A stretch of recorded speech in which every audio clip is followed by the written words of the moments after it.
Hello नमस्कार दोस्तों, आप सभी का बहुत बहुत स्वागत है आपके अपने YouTube चैनल में। आशा कार्यकर्ताओं से जुड़ी बड़ी और महत्वपूर्ण काम की खबरें निकल करके आई हैं, तो जो सभी आशा बहनों को जानना बेहद ज़्यादा जरूरी है। सभी आशा बहनों से निवेदन है कि वीडियो देखने से पहले वीडियो को लाइक करके चैनल को सब्सक्राइब जरूर करें। चलिए खबरों की तरफ चलते हैं। तो पहले जो बड़ी खबर निकल करके आ रही है वो बिहार से निकल करके आ रही है। बिहार राज्य सरकार ने बड़ी घोषणा की है आशा कार्यकर्ताओं को। जैसे कि आपको पता हुआ कि 1 नवंबर को जो है बिहार में आशा बहनों ने धरना प्रदर्शन दिया। धरना प्रदर्शन के बाद जो है बिहार सरकार ने एक कैबिनेट बैठक बनाई और बैठक की समिति बनाने के बाद एक बैठक की। बैठक में जो है उप मुख्यमंत्री बिहार के जो तेजस्वी यादव हैं, उन्होंने कहा है कि आशा कार्यकर्ताओं को जो मानदेय देने की हमने घोषणा की है वो मानदेय आशा बहनों को दिया जाएगा। जो भी हमने प्रस्ताव रखे हैं उन सभी प्रस्ताव पर आशा बहनों की जो भी हमने प्रस्ताव पास किए हैं वो सभी आशा बहनों को दिए जाएंगे। जैसे कि आपको पता होगा कि आशा बहनों ने 2 महीने हड़ताल चली थी। उसके बाद यहाँ पे एक समझौता हुआ था कि बिहार सरकार ने कहा था कि हम 2500 रुपये यानी कि 2500 रुपये का मानदेय आशा बहनों को देंगे।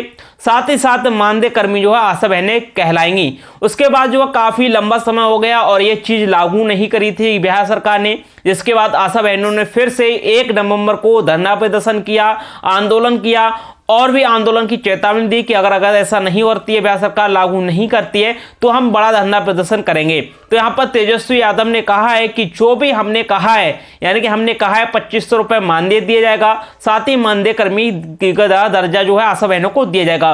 वो सारी चीज़ें हम पूरी करेंगे। आशाओं के साथ हम बिल्कुल भी धोखा नहीं करेंगे। जो चीज़ें हमने वादे किए हैं आशा बहनों से वो हम सारे जो है निभाएंगे और उनको जल्द से जल्द लागू किया जाएगा। उन पर ही काम चल रहा है। तेजस्वी यादव ने कहा है कि जो हमने प्रस्ताव के जो काम चल रहे हैं उन पर काम चल रहा है और जल्द से जल्द लागू कर करके आशा बहनों को मानदेय उनको दिया जाएगा। साथ ही साथ उनकी जो मानदेय कर्मी है वो भी उन्हें मानदेय कर्मी का दर्जा भी उन्हें दिया जाएगा। तो यहाँ पर आशा बहनों के लिए बड़ी खुशखबरी थी कि बिहार सरकार ने आखिरकार जो है स्पष्टीकरण दे दिया है कि जो मानदेय देने की घोषणा की थी वो मानदेय यहाँ पर दिया जाएगा। बहुत सारे सवाल ऐसे में उठ रहे थे कि बिहार सरकार ने घोषणा तो की थी, समझौता तो किया था, लेकिन अभी तक नहीं दिया। तो यहाँ पर बता दिया गया है कि जो है जल्द से जल्द लागू कर दिया जाएगा। लेकिन आपकी जानकारी के लिए बता दें कि इस तरह से देरी क्यों हो रही है। देरी इसलिए हो रही है कि नज़दीक है चुनाव। और जब चुनाव के टाइम में जो चीज़ लागू की जाएगी तो एक नई खबर बन जाएगी और उस टाइम जो है सभी लोग उन लोगों को वोट देंगे। इसलिए जो चीज़ें होती हैं वो घोषणा कर दी जाती हैं और लागू जो है कुछ दिनों बाद होती हैं। तो यहाँ पर इलेक्शन के टाइम की वजह से ही इन चीज़ों में देरी हो रही है। चलिए अगली खबर की तरफ चलते हैं। तो अगली खबर जो है मध्य प्रदेश से है। मध्य प्रदेश में है जो चुनाव होने वाले हैं। अब ऐसे में चुनाव में सभी आशा बहनों की यहाँ पर ड्यूटी लगेगी। चुनाव के दिन तो ड्यूटी लगेगी, उससे पहले भी अब आशा बहनों की ड्यूटी लगेगी। क्या ड्यूटी में क्या क्या करना है?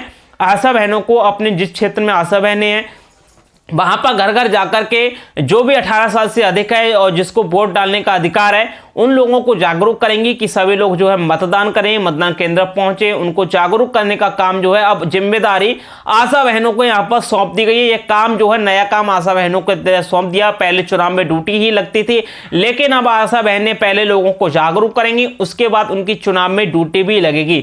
ये सारे काम आशा बहनों को अब जो है थोप दिए गए हैं। लगातार आशा बहनों के काम बढ़ रहे हैं, लेकिन बढ़ नहीं रहा है मानदेय। आशा बहनों ने 14 सूत्री मांगे भी रखी है, जिसमें 26,000 रुपए मानदेय यानी करने की घोषणा भी की है। लेकिन सरकार कहीं किसी भी राज्य की सरकार इस पर राजी नहीं हो रही है, ना ही केंद्र ना राज्य सरकार। तो आशा बहनों की यहाँ पर मांगे भी अभी भी पेंडिंग में पड़ी हुई है, कोई सरकार उनकी सुन नहीं रही है। लेकिन बिहार सरकार ने जो बढ़ाया था 1500 की जगह 2500 रुपए किया था, वो भी अभी तक यहाँ पर लागू नहीं किया है, लेकिन यहाँ पर आश्वासन दिया है कि जल्द से जल्द लागू कर दिया जाएगा। वीडियो को लाइक करके चैनल को सब्सक्राइब जरूर करें। धन्यवाद दोस्तों, जय हिंद।